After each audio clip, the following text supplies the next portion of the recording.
বাস্তবতা থেকে একটা জিনিস শিখেছি, চুপচাপ মেনে নিলে সবার কাছে ভালো থাকা যায়।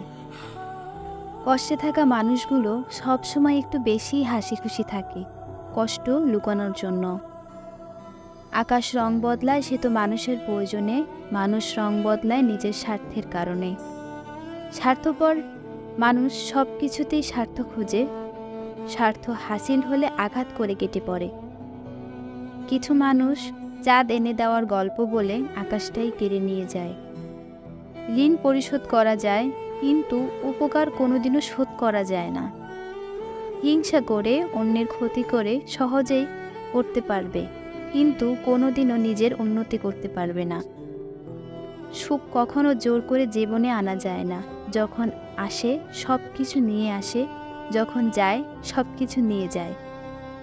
পুরুষের ব্যক্তিত্ব তার কথায়, নারীর ব্যক্তিত্ব তার আচরণে। বৃষ্টি না আসলে বোঝা যায় না ছাতার কোথায় ছিদ্র আছে, তেমনি খারাপ সময় না আসলে বোঝা যায় না কার মনে কি আছে। শেখার মধ্যেও পার্থক্য একটা আছে। বই থেকে শিক্ষা গ্রহণ করলে ঘুম চলে আসে, আর জীবন থেকে শিক্ষা গ্রহণ করলে ঘুম উড়ে যায়। কাউকে কখনো ছোট ভেবো না, কারণ একটা কথা সব সময় মনে রাখবে, 5 টাকা দামের পেনেও কিন্তু 5 কোটি টাকার চেক লেখার কাজে লাগে।